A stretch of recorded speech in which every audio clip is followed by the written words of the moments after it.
What's up, everybody? Welcome to a brand new episode of Part of the Problem. I'm Dave Smith. He is Robbie the Fire Bernstein. We are live. We are all together in studio. You're back. Family. That's right, like a dysfunctional family that has been separated for a prolonged period of time. There's some abuse allegations, but at the end of the day, we all still love each other. Welcome back from the road. Thank you, sir. How your travels been going? Oh, so bad. Is Newark still all messed up? I've had a few weeks off here, and I have not been keeping up. Is it still... you don't fly into Newark. No, I fly... yesterday was JFK. I had the greatest weekend out in Texas. All the shows were great, but it's go mode. It's wake up, you drive to the next location. It's getting after it. But I was joking last night that I think I just need to start losing my shit earlier because the universe seems to want to push you to that breaking point. And so I was smooth all day. It was a long work day. And then I-95 at 1:30 in the morning driving back from the airport was just shut down for construction. Oof. I just sat on the highway for a half hour after the 5-hour plane ride and sitting in the airport. And I was like, all right, universe, you got me. This is my breaking point, and you found it. That is, that's rough. That sucks. But anyways, it was a great time out in Texas. Now I got 10 days out west, so working backwards, Las Vegas. I'm playing the club out there. You can find that on their website. That's Weiss, guys. Then Me and You, Salt Lake City. Those were great shows last year. Yep. And then I got Reno, San Jose, Sandpoint, and Portland. Nice. Yeah, looking forward to going back out to Salt Lake City. Those the Mormons show up for us. And they laugh at filthy stuff. They're so repressed. Yeah, no, they're dying for it. That's as close. Listening to Rob Bernstein's comedy is as close as Mormons are allowed to experiencing happiness. So that's it. They could only get it through you. I remember last year someone had told me sometimes you just get bad information. Someone said, that club makes you work clean. And I go, no one told me that, and I don't have clean. I'm doing what I do. I hope that's not a problem. You go, that is Rob working clean. What you're watching right now. So I showed up a little bit nervous that maybe it was a more conservative market. And then I remember that first show, I just told some filthy soaking joke right up front, and it was like a big blast. I was like, no, these people rule. Yeah, I remember you saying something about that to me, and being like, just go do what you do. And it's a weird...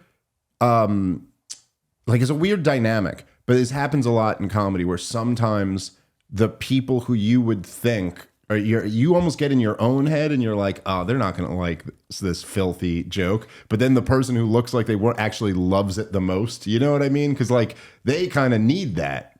This is the only time they're getting that. And you're bringing hope to these Mormons. I don't care what anybody says. Excuse me. All right. So... By the way, I just somebody just informed me on Twitter earlier today, but it was people were sharing a bunch of the clips from my Chris Cuomo debate, which was evidently a year ago. It's a couple days ago, I think, actually, but I think it might be a year ago that it was the clips were being posted. But yeah, 1 year anniversary of taking that man's soul, of claiming a Cuomo soul. We need to get a fake fireplace here, and then fake pictures as if we got the heads on the mantle. Yeah. Oh, there you go. Of all the debate victims. Oh, I'll tell you who my next one is that I'm working on is Dave Rubin. Fun. Because he was talking all types of shit about me.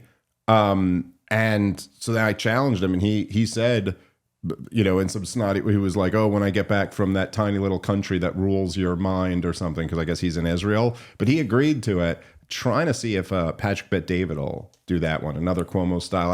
I just thought for that one, it should be a 3-hour live debate. And I think that one would be a lot of fun. I think people would enjoy it. Another head from the mantle. I like it. Yeah. The Dave Smith collection. Well, it's I don't know why. I mean, look, Dave Rubin's a big enough guy. He's got millions of followers. He's got a big channel.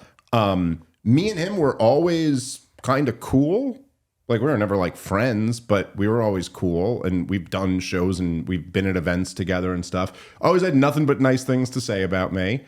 And then, of course, now because I'm on the wrong side in his view of the Israel issue, now he's just someone asked him a question at some Q&A thing, and they just asked him about what he thought about the debate with me and Douglas Murray, and he just went on this whole thing about, he goes, Dave's an idiot, he doesn't know what he's talking about. And look, I'll allow a lot of people to say I'm an idiot who doesn't know what he's talking about. Fair play for most people. Not Dave fucking Rubin.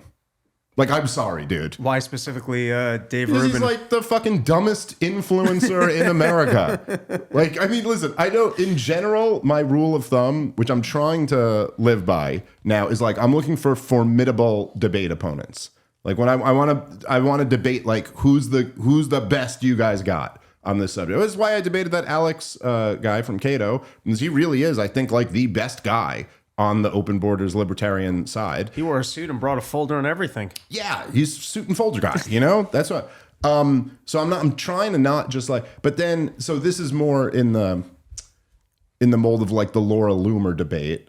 But at the same time, you know, every now and then, if someone who's got a huge audience is talking crazy shit about me, I feel like that's like, okay, so let's see. Let's see who knows what they're talking about. Dave, how long are you in Israel for? Because you got a lot of reading to do to catch up to know as little as I know about this shit. So let's go. Well, you're throwing some good shit talk at him, telling him that he's got Laura Loomer status. So, well, he already agreed to it, and I will shame him endlessly now if he backs out, which I think there's a chance he might. But hopefully, I was surprised that he even agreed.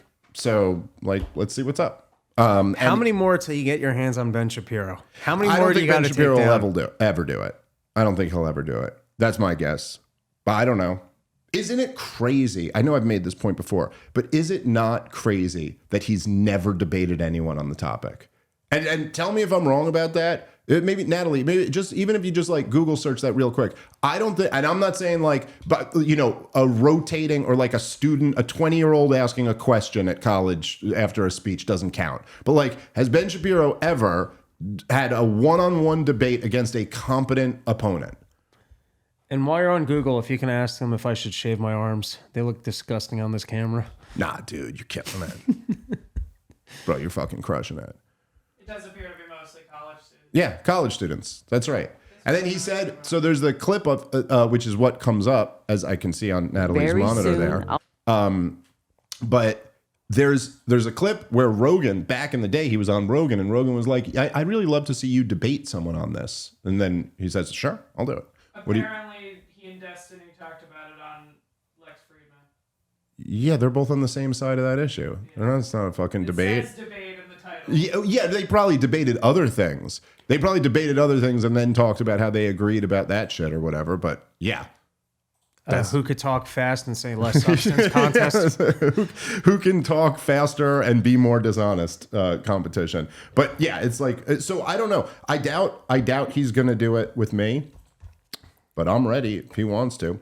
All right, guys, let's take a moment and thank our sponsor for today's show, which is The Wellness Company. Have you been feeling off since taking the COVID vaccine? You're not alone, and new research backs it up. In a groundbreaking study, risk stratification for future cardiac arrest after the jab, Dr. Peter McCullough, who many of you know was an absolute hero throughout the entire COVID insanity, he highlights an alarming rise in sudden cardiac events among young and previously healthy individuals. His study found that tiny hidden patches of heart inflammation, often missed by doctors, could silently be building up, leading to a sudden heart attack during exercise or sleep. That's why the Wellness Company created the 3-in-1 Ultimate Spike Detox, crafted with 100% natural ingredients, specifically designed to help your body clear harmful spike proteins, reduce inflammation, and support heart health. Don't wait until symptoms strike. Experience the only formula approved and used by Dr. McCullough, a top freedom-fighting doctor who risked it all to tell the truth during COVID. Head on over to twc.health/problem and use the promo code PROBLEM to get 10% off plus free shipping. Again, that's twc.health/problem, promo code PROBLEM for 10% off and free shipping. All right, let's get back into the show. All right. Kind of on topic of this, but I did want to, there's a couple clips. There's one that you sent to me, Rob, that was, oh my God, difficult to get through. This one is also pretty brutal, but seeing as how this was something, I don't know if I mentioned this on yesterday's show, but the debate that I did on Piers Morgan with Natasha, I'm blanking on her last name, but the international lawyer, this was one of the things that came up in that debate. By the way, it's out today. So if you're watching this live, it'll be out in a few hours. I think 2 p.m. Eastern, I believe it's out. For those of you guys who are watching this on like YouTube or podcast, whatever's, it was out earlier this afternoon. By the way, I should mention, if you do want to watch the shows live, ad-free, uncensored, and if you want access to the bonus show every week, you got to sign up over at partoftheproblem.com. Thank you to all the good people I see here in the chat who have done so. Really appreciate it. And yeah, if any of you guys want to join, that would be awesome. Okay, so anyway, this kind of came up a little bit in our debate. And then here, the first clip we're going to play is Bari Weiss, formerly of the New York Times. She's now with the Free Press, I believe, is her organization that she started. And here is she was on with our dear friends Joe and Mika on MSNBC, seeing eye to eye with the hosts of MSNBC, of course. But here is Bari Weiss talking about the rise of anti-Semitism and, of course, well, I don't know what. I don't think anyone actually died in Colorado. I was going to say the murders out there. 2 people were murdered in D.C. Did anyone die in Colorado, or were they like set on fire or whatever? I don't exactly know the details. I believe there were deaths. Okay, I maybe don't that's remember, right. But Okay. All right. So let's play. Feels different, Joe, is if we think back 5-6 years ago to the massacre that happened at the synagogue where I became a bat mitzvah, Tree of Life in Pittsburgh, where 11 Jews were massacred, there were 2 key differences. The first one is that the person that was radicalized seemed mentally deranged. The second thing is that there was universal condemnation and outrage by the surrounding culture. It was front page news. No one had any trouble condemning it. No one had any trouble calling it for what it was, which was absolutely evil. So fast forward to these 2 recent attacks. The perpetrator in the case of the D.C. rampage, the murder of Yaron Lashinsky and Sarah Milgram, 2 names that should be known to everyone in this country, but you will see no celebrities making videos making sure that we know and say their names. He was extraordinarily articulate. He was evil when you read his manifesto, but it was an incredibly coherent, if not morally upside down worldview. So that's the first thing. He was radicalized by a movement that has created a permission structure for violence and the hunting of publicly recognized Jews in this country. The second thing is the unbelievable silence of the surrounding culture, and if not silence, open glorification on the part of some leftist groups that are celebrating this attack. That is the core difference that we've seen over the span of those 5 or 6 years. And I think one of the things that's been so alarming to watch in this country is that since October 7th, the open anti-Semitism in this country has become more profound, not less. And I think it's profoundly unfortunate that people do not understand the history and do not understand that what begins with Jews does not end with Jews. Fundamentally, what this is about is an attack on the rule of law, attack on the idea that individuals, minorities in this country should be safe, and fundamentally an attack on the West and on America itself. What starts with the Jews doesn't end with the Jews. And the lesson of history, unfortunately, is people often don't realize that until it's too late. All right. So there you have it from Bari Weiss. I guess I would start by saying it's one of these examples where I feel like people kind of like, they almost just make up the world that they're living in to suit their narrative. Like, I genuinely don't know what the hell she's talking about when she's saying that people have trouble condemning these attacks. I would describe them as pretty universally condemned. I don't know who, I mean, I'm not saying like you can't find anyone who has a crazy view and goes, yes, that was great, but there's about as broad a consensus as there is on anything. It's probably up there with like pedophiles are bad, that people go like, yeah, you can't murder people, you know, that's horrible to do that. So I just don't think that's right. I don't think, I mean, obviously, you know, it's a little bit strange when you see, like, you would look at, say, where the administration is, I mean, we're going to stay on this topic for a little bit here, but where the administration is on anti-Semitism, the amount of speech laws that have been passed, the amount of support Israel gets from this administration, the last administration, every administration.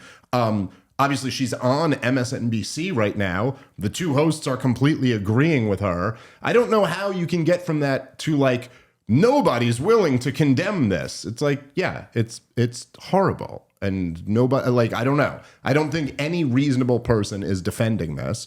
That might be a little bit of a tautology, but I'm just saying, like, I don't think that's actually an accurate claim. It's kind of like when a lot of these, a lot of the pro-Israel people will say things like, nobody condemned October 7th when it happened. The world couldn't even condemn that. And you're like, what world were you living in?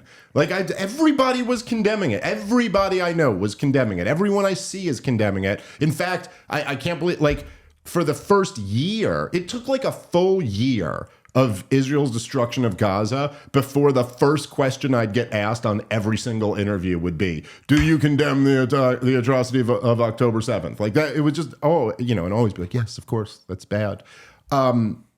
But essentially, Rob, and you know this, right? What she's engaging in, which is also at one point what this international lawyer who I was this lawyer who I was debating on Piers Morgan did, was it is just, and I can't express how much contempt I have for people who use this line of political argumentation. There is no lower form of political argument, no more dishonorable form of political argument than there's an act of violence that's randomly committed. And then I'm going to say that you are actually the one who created the fertile ground for this random act of violence. It's just pathetic. And that's what she's setting up here. Any thoughts, Rob? I don't like listening to her. I feel like I'm in trouble with my mom. She does have that vibe. So I'd like to start off by saying that. I think the better conversation to be had in this incident is the problem with illegal immigration and the fact that people are in this country illegally. Yeah, I mean, that's the other thing. And I don't think you even need to have much of a conversation in regards to this particular instance of American anti-Semitism, because this was a illegal foreign national who was living in the United States of America who shouldn't have been here. Now, to be fair, not in D.C., but that is the case in the Colorado case. One.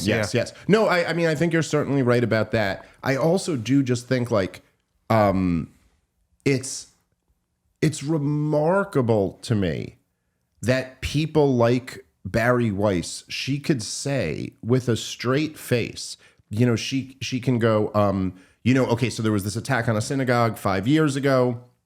It was universally condemned, but we've actually seen, and she says, we've actually seen a rise of anti-Semitism since October 7th. And she says it as if like, it's like, well, look, the Jews were like attacked and anti-Semitism has gone up since the attack. As if there was nothing else there. Like, you're just going to yada yada over the 20 months of the absolute destruction of a captive people? That, like, what? I don't know. It's just too... It's also, if you're trying to define, or if your mind, you define being anti-Israel as being anti-Semitic, then yes, there's been a rise of anti-Semitism in this country. But if you don't define taking a stance against Israel as being anti-Semitic, I'm not sure that there's a rise in anti-Semitism. And then furthermore, and we're going to see another clip of this, but there's an even bigger problem of trying to pretend that being pro-Palestinian actually makes you pro-Hamas. And they're really trying to blur these lines. Yeah. Oh, there's no question. I mean, there is nobody in America, it's a little bit different in Israel. The dynamic's a little bit different there. But there's no one who's critical of Israel in America who has not been called an anti-Semite at one point, including Jews. No, you know what I mean? Like, nobody has not been called an anti-Semite. It doesn't matter how much, I said this at one point when I was on Rogan, but I was like, the guys like Tucker Carlson and Thomas Massey get called anti-Semitic by professional people in polite circles. These are people who have never once in their life said the Jews ever. Like they just never talk that way. They're just not like that. And so right, yes, if you're defining anti-Semitism as, they're freaking, I saw people calling Miss Rachel an anti-Semite. Miss fucking Rachel. Who's Miss Rachel? Oh yeah, there's a good reason you shouldn't know. So Miss Rachel is she does like children's programming. My kids watched her. It's like my kids have aged out of her a little bit. She's like for little kids, but she does. It's actually really good. She does like educational programming, but she does it with like she must have been trained as like a speech therapist or something like that. But she does all these like techniques that are like actually really good for like babies. It gets them like talking and thinking, and then she does songs and like it's like a Sesame Street on YouTube, but better, like scientifically better, and she's enormously successful. It's like her views. You get into these things when you have kids where you like find like these shows on YouTube and you're like, oh, it's a cute little show we found. And then you look at that and it's 80 million people have seen it. And you're like, oh, this is bigger than anything in the world. So she's huge. She's like blew up. Parents love her because it's actually like, it's like quality programming for, little kids. And she's clearly a lefty. She never says anything political in her shows, but like one of her partners is like a trans person in there. The show. Yeah, but it's not like he's playing like a Barney character. No, it's a chick. It's a woman who's like at least presents as transgender, but like that's never the topic. It's not like they're just singing songs and shit. And it's less flagrant than when dudes are trying to be women. So yeah, we don't really have a problem with that. We're pro lesbo over here on this show. But so anyway, she's nothing about it's ever been political, and she just was like had I think a few posts about how she's so sad for the babies in Gaza because she loves kids and she loves all kids and like all kids have value. That's literally what she's got. And then she did this thing which I will say this really got to me. Actually, I was crying when I saw this, but she did this thing where some little girl who got her leg blown off in Gaza now has like an artificial leg, and she did a video with her where she like sang a song and the little girl's Mr. like Rogers thing where they put on shoes together. No, they didn't do shoes, but it's really, I mean, it is. It's like it's the song that my kids used to dance to, and so it really got me. But anyway, that's it. They're calling her a Jew hater just for being like, these babies. Like it's so insane. You can't like. But again, look, I would say, according to my Twitter feed, it does seem like there's been a rise in like whatever you want to call it. Like there's a rise in people like talking about the Jews in a not very nice way. But again, it seems to me to be baffling. Like when you're saying, okay, after October 7th, we actually saw an increase in anti-Semitism, and you're saying it as if like the Jews get attacked and then you hate them more for being attacked, and you're not pointing out the tens of thousands of dead babies since then. Like that's not going to come up. It's literally like on the level of like, if you got, I don't know, you bring flowers to your wife and she goes, I just got off the phone with your mistress and found out that you've been cheating on me for 5 years. I'm furious at you. And you go, I bring you flowers and you're furious? That's your response to flowers? And you're like, you're just going to yada yada over that middle part? Like that was the whole thing. So like, I'm sorry, but like the rise in criticism and hatred of Israel and more broadly of Jewish people is very clearly a result of this. To deny that, you'd have to be arguing it's just a coincidence. It's a gigantic coincidence that over the last 20 months we've seen this increase. And again, as I've said before on the show, I don't think it's right to blame Jewish people for the crimes of a government. Like, I think that it does not follow at all. I'm not letting those people off the hook. Those people have agency and they're responsible for their actions or their words. But, again, as I've said before, if a bunch of black people go into an area and just start jumping people, beating them up and mugging them, and this happens over and over again, do you could you predict that the level of like anti-black racism is going to go up, go down, or stay the same? It seems like a reasonable prediction that probably it'll go up a little bit.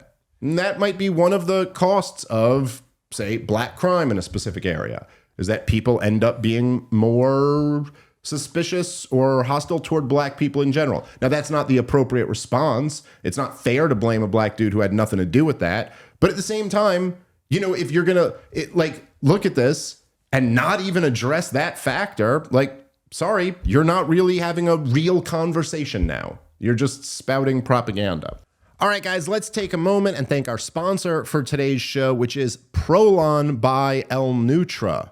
Prolon is a plant-based nutrition program featuring soups, snacks, and beverages designed to nourish the body while keeping it in a fasting state, triggering cellular rejuvenation and renewal. The next gen builds on the original Prolon with 100% organic soups and teas, a richer taste, and ready-to-eat meals, developed over decades at USC's Longevity Institute and backed by top US medical centers. Prolon has been shown to support biological age reduction, metabolic health, and skin appearance. Look, you've heard a lot about the fasting diets and all this intermediate fasting. Now there's a way to basically trick your body into thinking it's fasting without having to give up food. So definitely check this out. And for a limited time, you can be first in line to experience the next gen at special savings. Prolon is offering Part of the Problem listeners 15% off site-wide plus a $40 bonus gift when you subscribe to their 5-day program. Just visit prolonlife.com/POTP,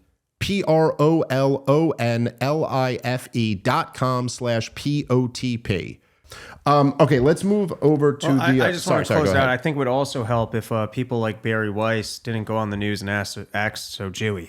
You know? It might, I mean, like, give it a shot. Like, just try. Me and you, we're doing our part and being less Jewy. So just follow our lead and just be less Jewy, and then people won't dislike us as much. I mean, it is, you know, in life in general, just being cool goes a long way. It's like, just be cool. That'll probably help. But, that's not in the cards for everybody. All right, this next clip you sent me, this one was tough to get through. But so Scott Jennings, who I've always not particularly cared for, nothing against him personally. I don't know that much about him. I know that he's a Bush-era Republican, and I tend to just kind of dismiss those guys. You know, some forms of prejudice are necessary. And you just, at a certain point, you're like, I can't memorize everybody's fucking, history. But there's something about him, what I don't care for, and this is there's a larger dynamic, which we've talked about on the show, but this was true kind of throughout all of wokeism, where there would become these like conservative firebrands who would rise up because they're taking on wokeism. And then it's almost like, because people like that they're dunking on these people, you almost like they get a free pass on whatever awful views they may have, or whatever awful track record they may have. You think there's lots of examples of this, but where people will be, it's like, okay, I think like trans ideology is kind of crazy, and I think that the way that it was pushed on society was appalling. But then you'll have some, conservative who's like, was lecturing everybody, was supporting lockdowns, was supporting the wars, was lecturing everybody to take their COVID vaccine, was, like all just terrible on everything. But then they'll be like, you're not a dude, you're a chick.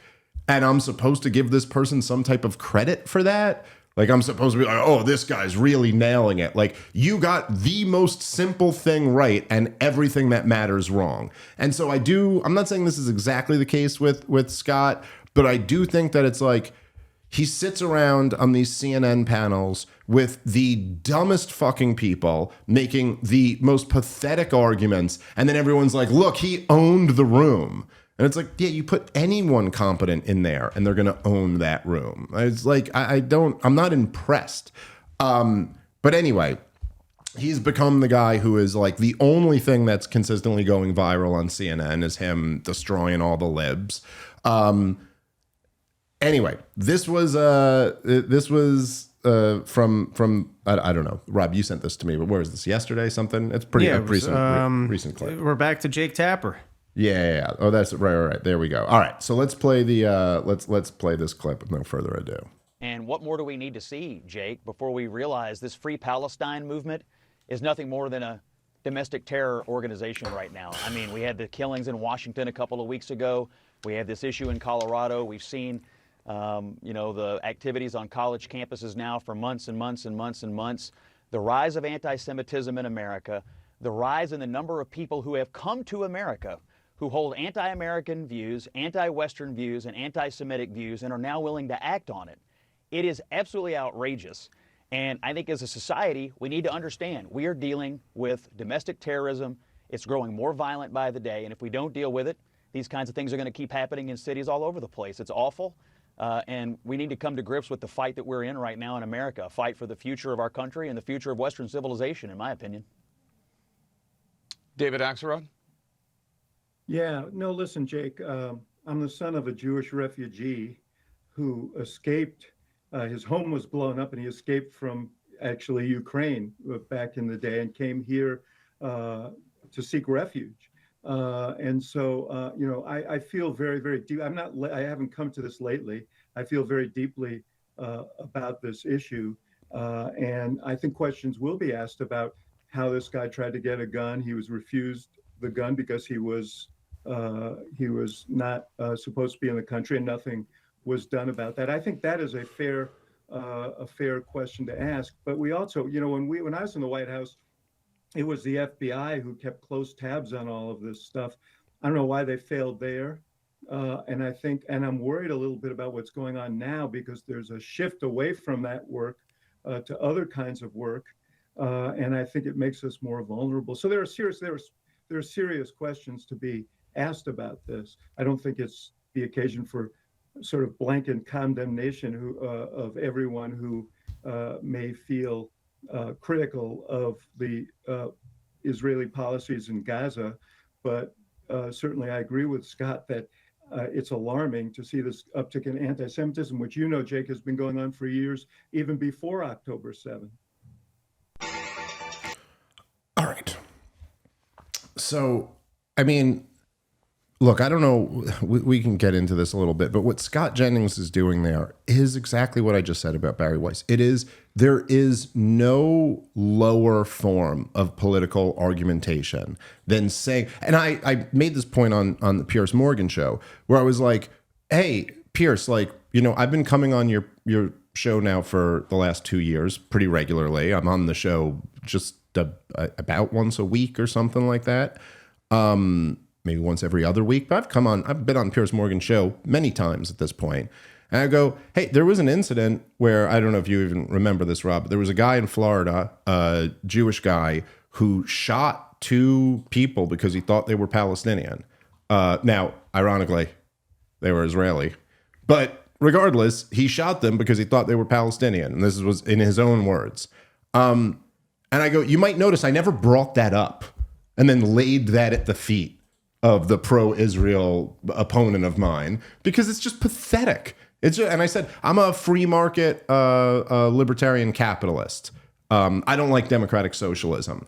But when that Bernie Sanders fan went and shot up the congressional baseball game, I never brought that up in a debate with a socialist like, aha, you see, your views lead to a world where some guy did this and that, because it's fucking pathetic. And I'd feel like a gross human being if I ever used that line of argumentation. And it's no different than what they're doing right now. And the idea that people who are supporting the Palestinians are a terrorist organization for the crime of chanting a phrase you don't like or something like that. This is utter madness. Just insanity. And again, I don't know enough about the culture on college campuses today. I'm sure there's lots about it that I would not like. And I'm sure that if I were to just grab the average college student, and let's say we just grab the average college student who's at one of these protests and we brought him on the podcast, we talked to him for 3 hours. I'm sure that me and you, Rob, would have a very different worldview than that, college campus protester. But I also just don't trust any of these kind of like blanket condemnations. I don't trust the media's characterization of these. I do just know, look, I know that there's been a ton of Jewish students who are down there protesting with them. And in fact, as I've mentioned before on the show, I know that they had a Passover Seder at the Columbia protest, which are supposed to be like the worst ones. They had a Passover Seder with the Jewish students and Muslim students all doing it, doing their little Seder together. I don't know. It doesn't seem like the motivating factor there was a hatred of Jewish people, but it is like, it's just incredibly dishonest to frame the issue this way.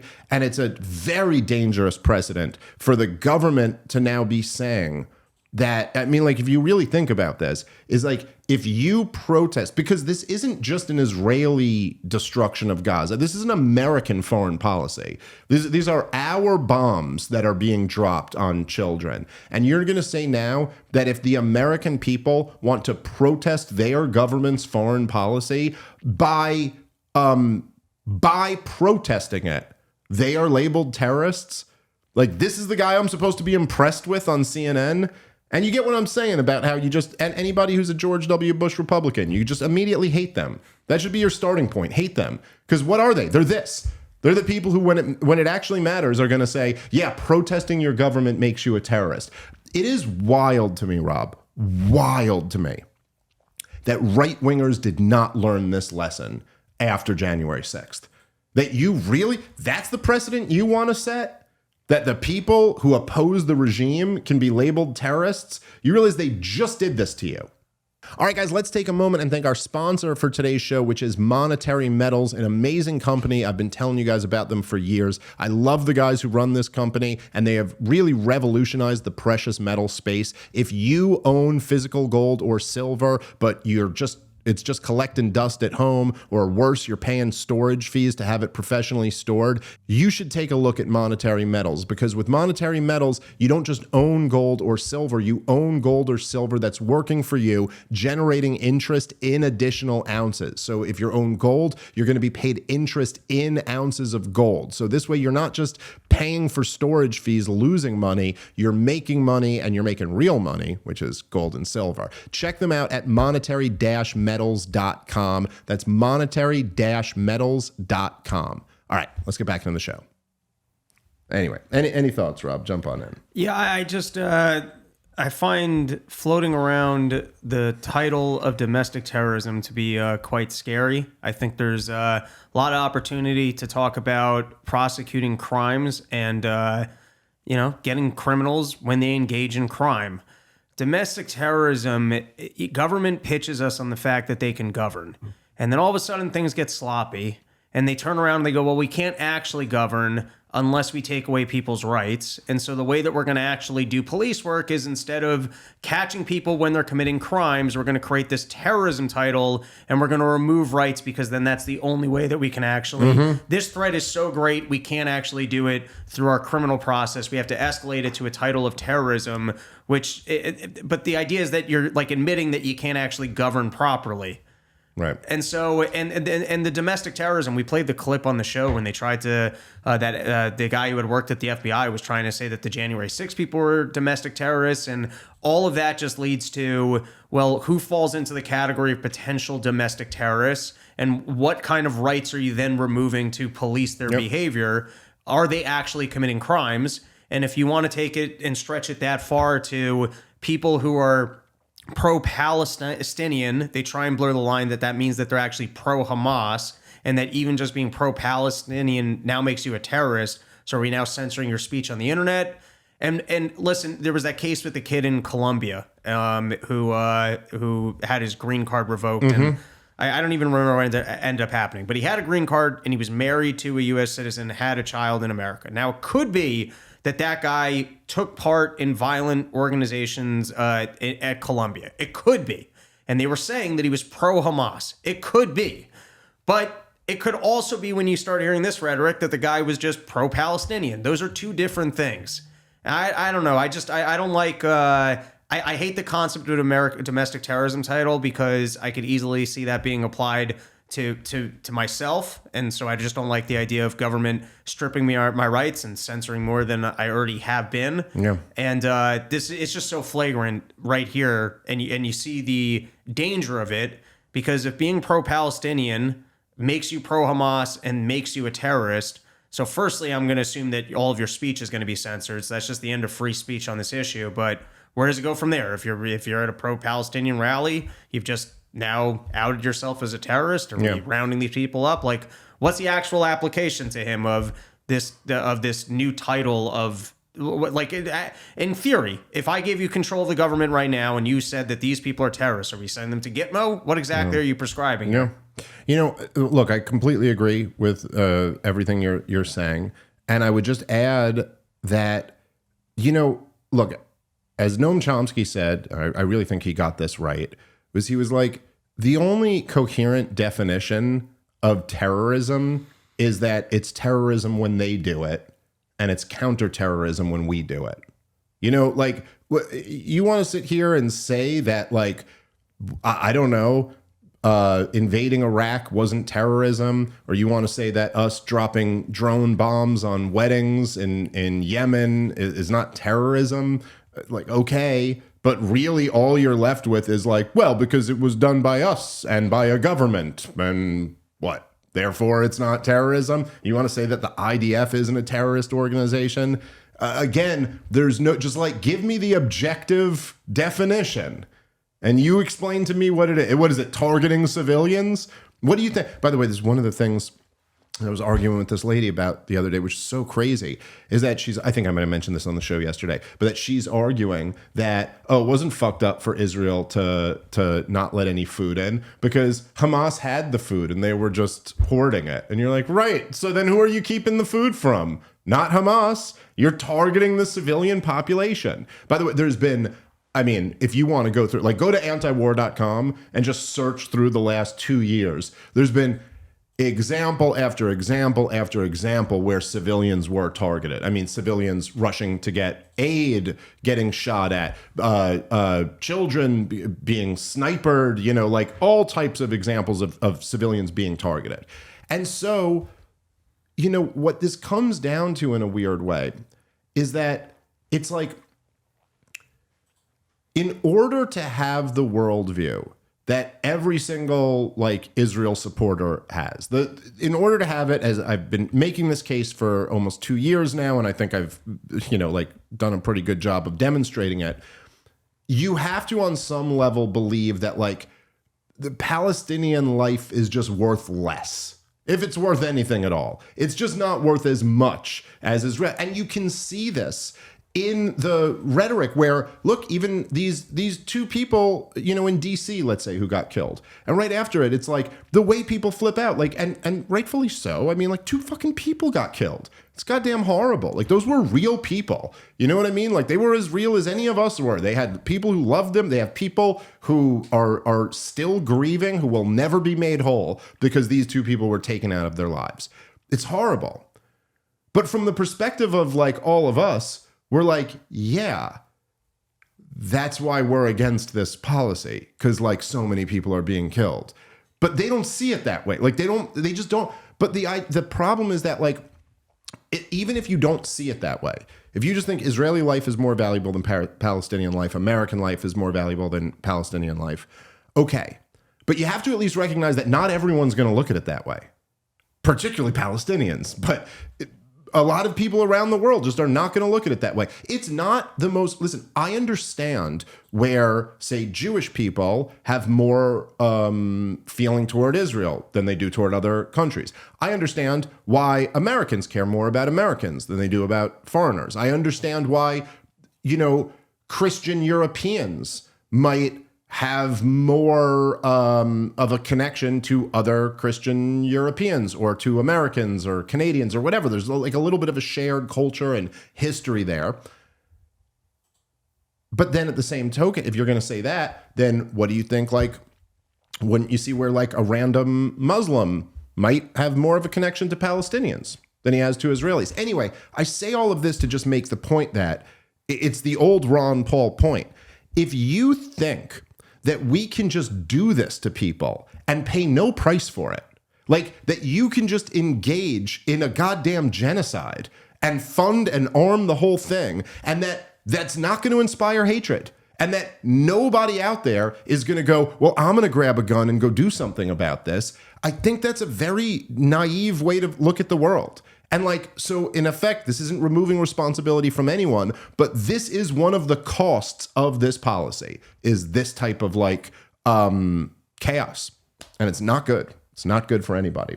All right, let's switch gears a little bit here, because I did want to play this video. It's a little bit maybe outside of our typical wheelhouse, but actually it kind of relates to a lot of stuff that we talk about a lot. But there was this clip of Tomi Lahren on the Laura Ingraham's show that's been going super viral for obvious reasons once you see the clip. And there's a lot here.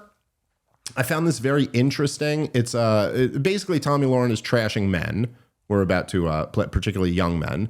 We're about to play the clip. Now, there's something about this kind of like the battle of the sexes type content that just gets a big reaction out of everyone. You know, there's something like women venting about men is something that women tend to like enjoy, you know, like, oh my God, men are trash, right? Oh my God, yes, men are trash. Everyone who's had a bad experience with a man now can like get on board with this. And there is something that men, particularly when there's like an attractive woman bashing men love to like hate that content. Like it's like catnip for the sexes. And I will preface by saying that I think it's one of my biggest objections to feminism, broadly speaking. I always think the battle of the sexes shit is wrong and bad for all of us.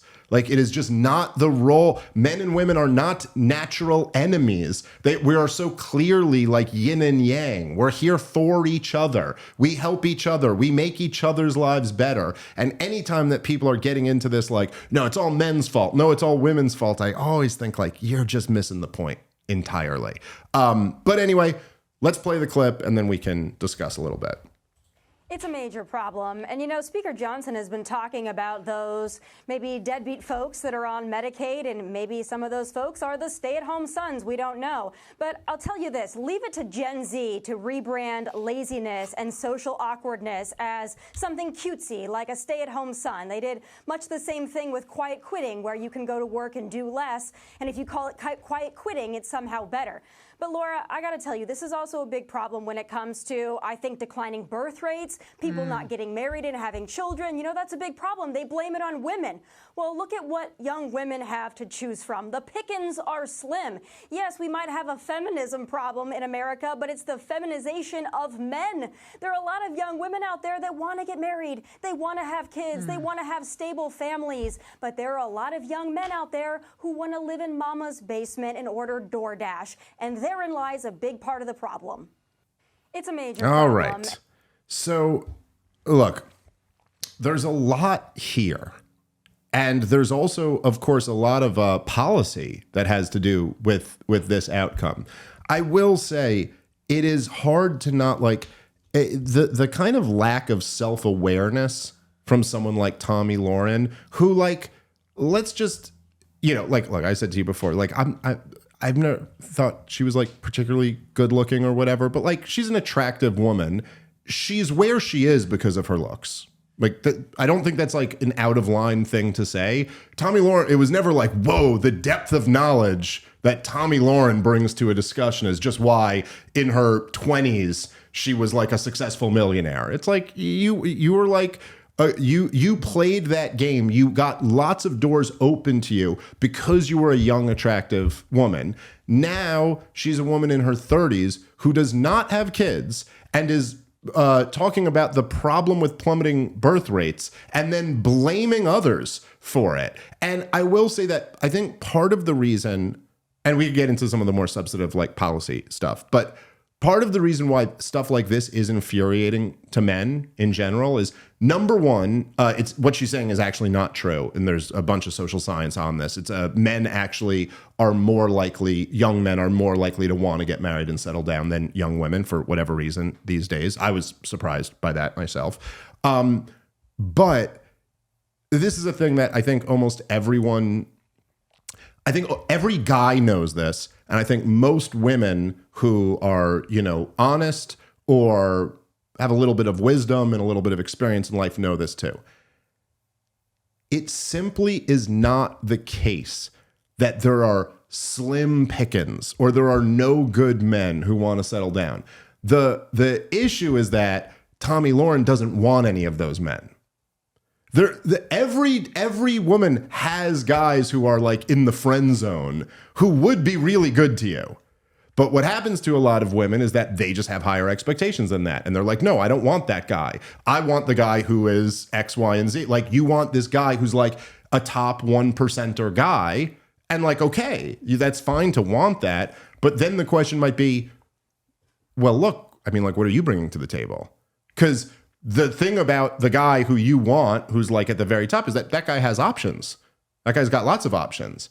And so like maybe you're not bringing anything to the table that makes that guy want to marry you. But the truth is that I just do not believe that Tomi Lahren over say the last 10, 15 years has not had lots of decent guys who would have loved to be committed to her. And so I'm just saying, like, if you want to talk about plummeting birth rates, if you want to talk about, the feminization of men or whatever, it's like, is there ever a conversation that should happen about the unrealistic standards of women?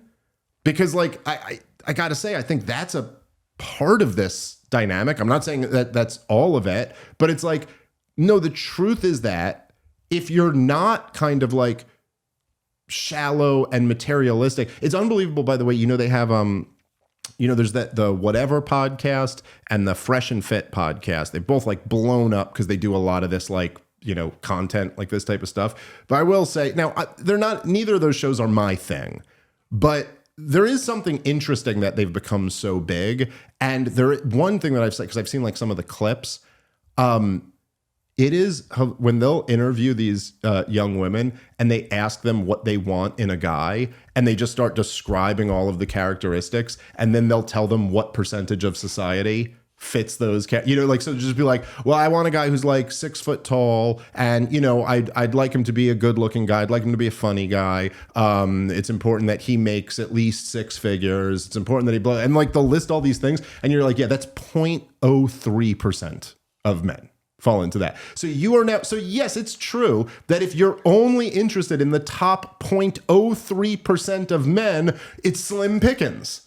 Yes, but like, okay, that's true for everybody. That's true for men too. If men were like, I'll only date a supermodel, yeah, that's kind of hard to find. But if you have more realistic standards, it's just not, I don't believe it's the case that like it's impossible to find a decent person. I just don't buy that. Today's show is sponsored by BetterHelp. As I've told you guys before, I personally have benefited from therapy in the past, and I know a lot of people who have benefited from it are currently still benefiting for it. If you're on the fence about maybe starting therapy, give BetterHelp a try. It's the best way to do it. It's flexible, convenient, and it's totally online. It's suited to your schedule. It's the way to do therapy in the 21st century. All you have to do is fill out a brief questionnaire, and they match you with a licensed therapist, and you can switch therapists at any time for no additional charge. Rediscover your curiosity with BetterHelp.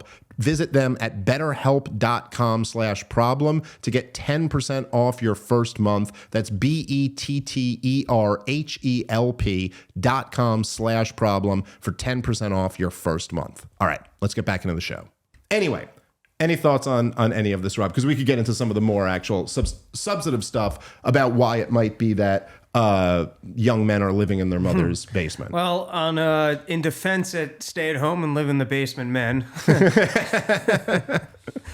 Oh, you live on your own, but okay. I do now. I didn't always, and but I will say that I think for most of those people, they're currently being a loser, and I don't think they like that. I don't think that's what they're looking for. I think some of them might have even settled into the lifestyle. Yeah. You might have the rare autistic one that really loves his video games and wasn't going to get a job. But I'm going to guess by and large, most of those men, if there was a clear path towards a job and pursuing a family and all those things, I bet that I bet that they would like that, and I bet some of those people are even currently looking for jobs. And I think as a young man, it takes some time to get it together. I was a loser for a long time, and sometimes there just aren't job opportunities right out of the gate, and you kind of settle into that there aren't job opportunities right out of the gate.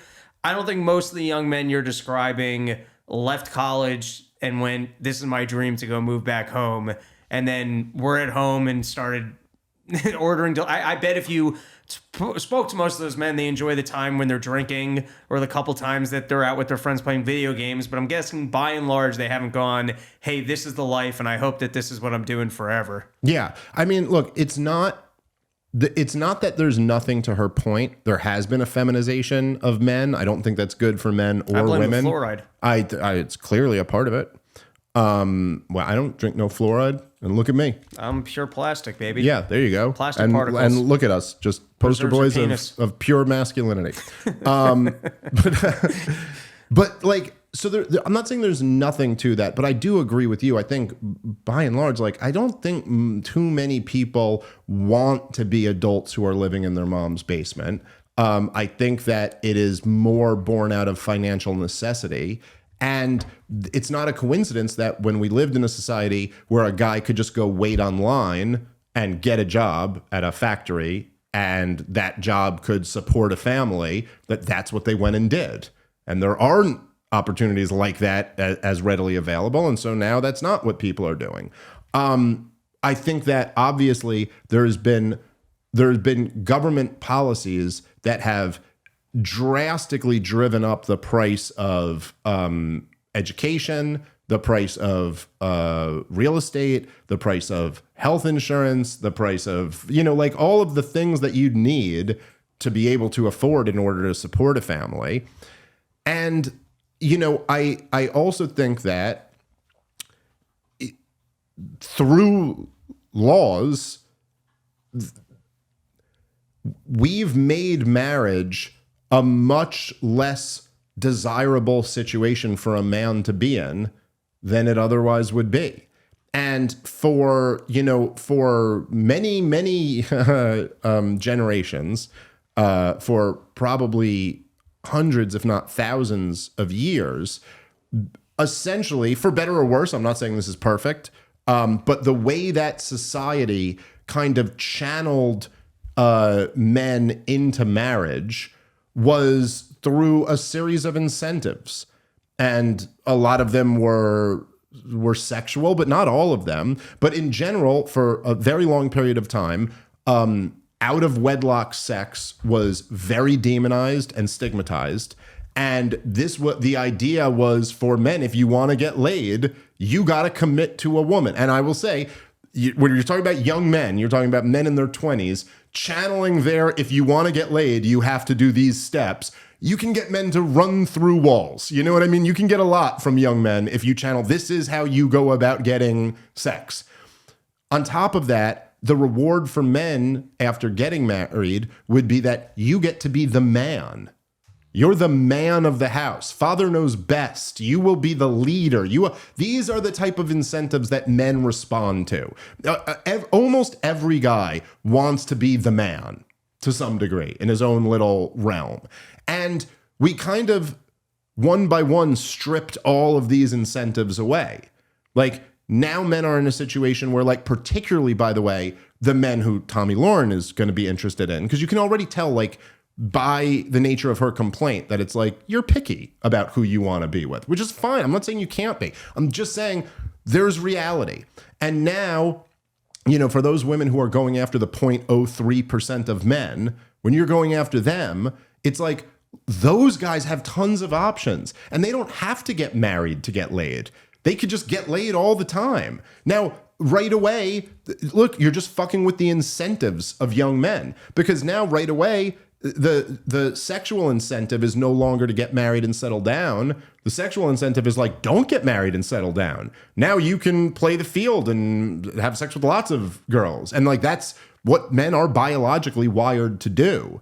And so it's just like a bad, but then on top of that, I mean, the financial, there was one clip I saw where Andrew Schultz had a divorce lawyer on, and the way he said it, I thought was actually very reasonable. So he was like, he goes, look, if you look at marriage as a contract, right? Like most marriages that I know, he said something along this lines. I might not get it exactly right, but he basically said that like, okay, so like there'll be, let's say you have like a marriage, and so the deal is essentially that it's like the guy's like, okay, I'm gonna go work and make money to like support our family, having a nice lifestyle, and like you're going to like, bear children, deliver children, you're gonna be a mother, you're gonna, whatever, we're gonna have sex, you're gonna cook or clean or whatever. I'm not saying like it has to be like the strictest traditional marriage, but like more or less this is kind of the deal.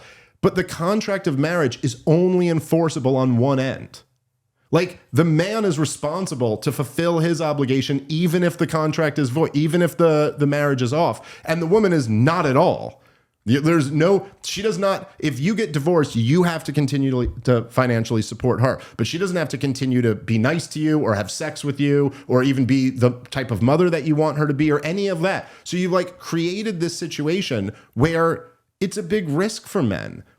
Particularly if the type of men that someone like Tomi Lahren's going to be into is probably like a dude who's got some money. And then there's like, it's a huge financial risk now. So I just don't like, if you want to just sit here and demonize men, like all men are shit, it's like, human beings are fucked up creatures. And so we're all a mess, And because of that, it's easy to demonize men or demonize women. It's like you could always find the character flaws in people and then be like, yeah, look at them, they're terrible. But all those things considered, and the fact that we're all a mess, there's lots of good people out there. There's lots of good people who would treat someone right, who'd be a nice person to like start a life with. And this type of energy is just fucking toxic. And again, it's like, it's like we say this a lot, but it's almost like with anything else. If you're going, if you're a comedian and you go on stage all the time and you're never getting laughs and you're like, man, all the crowds are terrible. Well, it's like, that's convenient, And to see Laura Ingraham and Tomi Lahren, like these two unmarried, childless women sitting here and bitching about men, it's like, that's also pretty goddamn convenient. Pretty goddamn convenient that the problem is everything except you. Just a thought. All right, we're going to wrap up there. Thank you guys very much for tuning in. Catch you tomorrow. Peace.